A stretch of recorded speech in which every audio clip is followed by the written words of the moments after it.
صوم صوم صوم بشهر رمضان صوم. السلام عليكم ورحمة الله وبركاته. kusoo dhawaada muuqaal cusub. caafimaadka iyo ramadaanka waa barnaamij cusub oo noqonaya taxane oo aan ugu hadli doono faa'iidooyinka ramadaanka dhinaca caafimaadka, cuntooyinka ugu wanaagsan ee ramadaanka, kuwa aan u wanaagsaneyn caafimaadka iyo mowduucyo la xiriira ramadaanka. barnaamijkan wuxuu soo bixi doonaa usbuuc walba 2 mar, maalinta Jimcaha ah iyo habeenka Isniinta ah. waa maalintii koowaad ee bishii barakeysneed ee ramadaanka. Ilaahay nabad ha noogu dhameeyo, hana naga dhigo kuwa acmaashiina la aqbalo. muuqaalkan waxaynu isla arki doonaa cuntooyinka ugu wanaagsan caafimaadkiina in lagu afuro iyo kuwa aan u wanaagsaneyn caafimaadkiina in lagu afuro. cuntooyinka ugu wanaagsan in lagu afuro waa cuntooyinka ay u dhameystiran yihiin nafaqooyinka uu jirka u baahan yahay, sida vitaminiska, proteiniska, carbohydrateska iyo waterka. waa inaad ku bilowdaa afurka biyo oo aan qabow ahayn iyo timir. timirta faa'iidooyin badan ayay leedahay, waxaana ka mid ah waxay si degdeg ah u soo celisaa sokorta u wanaagsan jirkeena.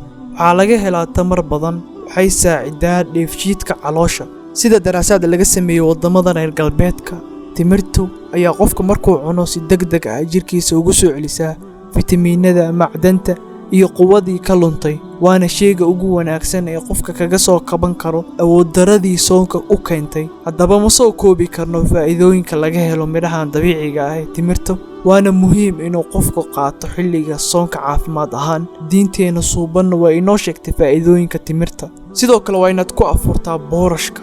boorashka wuxuu si degdeg ah u soo celiyaa nafaqooyinka jirkeena ka baxay. waa inaad cuntaa khudradda cagaaran. khudradda cagaaran nafaqooyin kala duwan ayaad ka helaysaa, waxayna ka hortagtaa constipation oo ah calool istaag.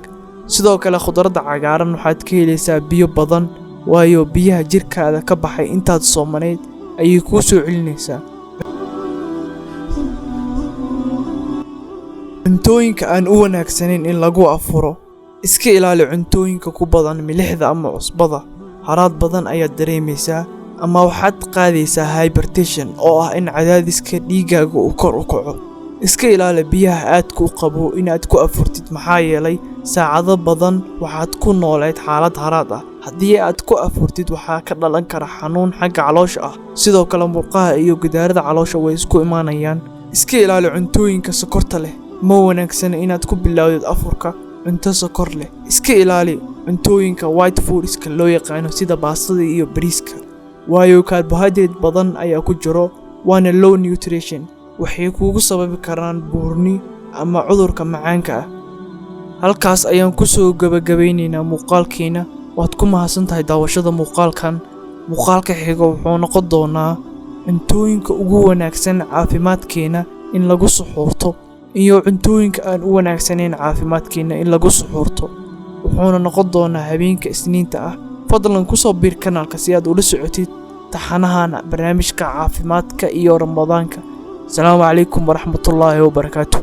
صوم صوم صوم بشهر رمضان صوم.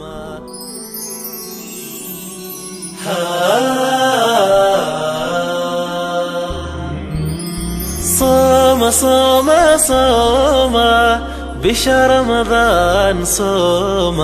صوم صوم صوم.